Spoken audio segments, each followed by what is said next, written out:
Assalamualaikum warahmatullahi wabarakatuh.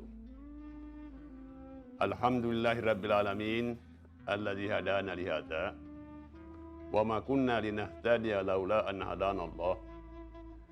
Wassalatu wassalam ala sayyidina Muhammad ibni Abdillah wa ala alihi wa sahbihi wa man wala. Amma ba'd. Pemirsa Bamusi TV yang berbahagia, pada saat ini kita akan melanjutkan ngaji Bamusi atau pengkajian Ramadan kita, yang mana pada saat ini saya diberi amanah untuk menyampaikan tausiah Ramadan dengan tema zakat, kedudukan dan fungsinya.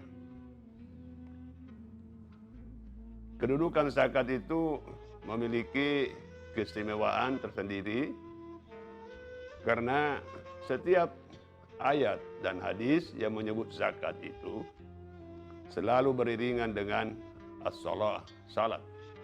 Aqimus shalah wa atuz zakah. Ya.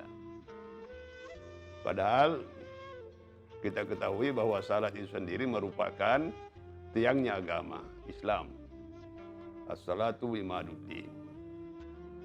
Jadi karena kedudukan zakat ini selalu disebut beriringan dengan salat, maka tentu saja zakat juga mempunyai keistimewaan tersendiri. Di antara ibadah-ibadah mahda yang diwajibkan oleh Tuhan kepada kita, yaitu salat, puasa, zakat, dan haji. Di antaranya itu hanya zakat yang dipaksakan pemungutannya, pelaksanaannya oleh Rasulullah dan para sahabat yang datang kemudian. Kalau orang meninggalkan salat, puasa, dan juga haji, itu tidak menjadi masalah pada saat itu. Tetapi kalau ada orang yang sengaja meninggalkan zakat, maka itu akan diperangi, karena hukumnya adalah wajib yang harus ditunaikan. Di samping ditunaikan sebagai ibadah mahda, juga ditunaikan sebagai ibadah sosial. Jadi dari sekian ibadah-ibadah mahda, saya sebutkan tadi salat, puasa, dan haji, hanya zakat yang langsung berdampak sosial. Yang lainnya langsung berhubungan antara pribadi seorang muslim dengan Allah Subhanahu wa Ta'ala. Kalau zakat ini memberi dampak sosial, bahkan di zaman Nabi dan sahabat, Khulafaur Rasyidin, dan seterusnya, zakat merupakan salah satu pendapatan negara. Itulah sebabnya dalam surat Taubah, Allah Subhanahu wa Ta'ala berfirman, "Khuz min amwalihim sadaqatan tutahhiruhum wa tuzakkihim biha." Pungutlah zakat dari harta mereka dengan maksud agar kamu membersihkan mereka dan mensucikan mereka. Para pemirsa Bamusi TV yang berbahagia, dalam bulan Ramadan ini, di samping kita diwajibkan membayar zakat fitri, juga diwajibkan membayar zakat mal. Mungkin orang bertanya, apa sih tujuannya, maksudnya sehingga kita harus berzakat? Sebagaimana tadi dikatakan, untuk membersihkan dan mensucikan. Ada orang yang berpikir bahwa harta saya ini harta yang sudah bersih, sudah suci. Karena saya seorang ASN atau PNS, makan gaji setiap bulan, itu murni, halal. Demikian juga mungkin pengusaha berbisnis, selamanya berbisnis dengan barang-barang yang halal, pasti berpikir ini murni, pendapatannya halal, ya kan? Demikian juga para petani, para peternak berpikir bahwa pertaniannya dan peternakannya adalah hal-hal yang halal. Maka tentu dia bertanya, mengapa dikatakan harus dibersihkan? Perlu dipahami bahwa memang mungkin secara fisik apa yang kita peroleh sebagai rezeki dari Allah Subhanahu wa Ta'ala itu murni adalah halal dari usaha sehari-hari.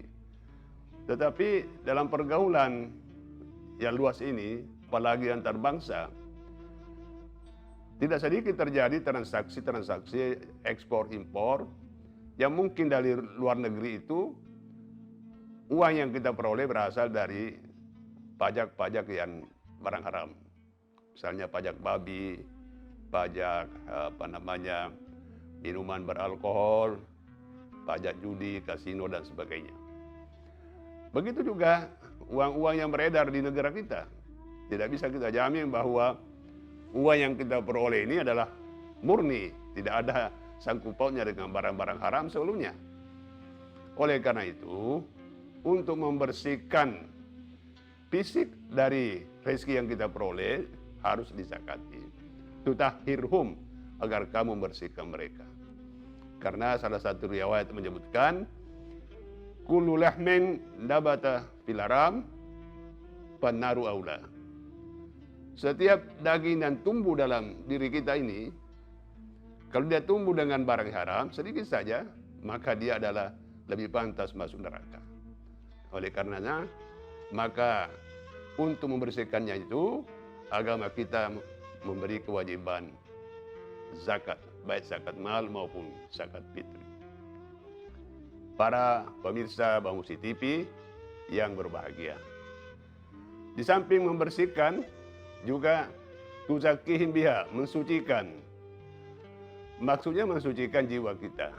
Ya, karena boleh jadi jiwa kita ini sering melakukan hal-hal yang bertentangan dengan ajaran agama. Ya, ada niatnya yang kurang bagus dalam berusaha, kadang-kadang tidak disengaja berusaha menyaingi pedagang sebelah, dengan tawaran-tawaran yang tidak pantas. Ya, jangan, itu juga dilarang. Dan juga ada orang-orang yang sengaja memonopoli, sengaja menampung barang, meskipun barang itu halal, tapi caranya menyimpan dan caranya mentransaksikannya ada hal-hal yang kurang bagus. Kurang niatnya yang ikhlas itulah sehingga harus disucikan kembali. Ya. Jadi hadirin sekalian, para pemirsa Bangmusi TV yang berbahagia, saya ulangi kembali bahwa kedudukan zakat itu sangat istimewa, berdampingan dengan salat yang merupakan tiangnya agama. Dan fungsi dari zakat ini ada dua yang utama: membersihkan daging-daging kita yang tumbuh dari harta yang kita peroleh, dan yang kedua menyucikan jiwa kita. Para hadirin pemirsa Bangmusi TV yang berbahagia, tadi saya katakan bahwa zakat ini merupakan ibadah. Di samping merupakan ibadah mahdah, juga merupakan ibadah yang berdampak sosial. Apalagi dalam situasi sekarang ini, ya, bangsa kita dilanda pandemi COVID-19, maka zakat merupakan bahagian dari cara kita untuk meringankan beban dari saudara-saudara kita yang tadinya mungkin tidak miskin, tapi sekarang menjadi jatuh miskin akibat kehilangan pekerjaan, kehilangan pendapatan, atau susah bekerja, dan sebagainya, dan sebagainya. Jadi pada saat inilah zakat itu, baik zakat mal maupun zakat fitri, berlipat ganda pahalanya, karena di samping merupakan ibadah mahdah kepada Allah Subhanahu wa Ta'ala, juga kita membantu pemerintah mengatasi pandemi corona ini dan dampak ekonominya kepada masyarakat yang sekarang terasa tiada taranya. Saya kira demikian, pemirsa Bangmusi TV yang berbahagia. Wabillahi taufiq wal hidayah. Assalamualaikum warahmatullahi wabarakatuh.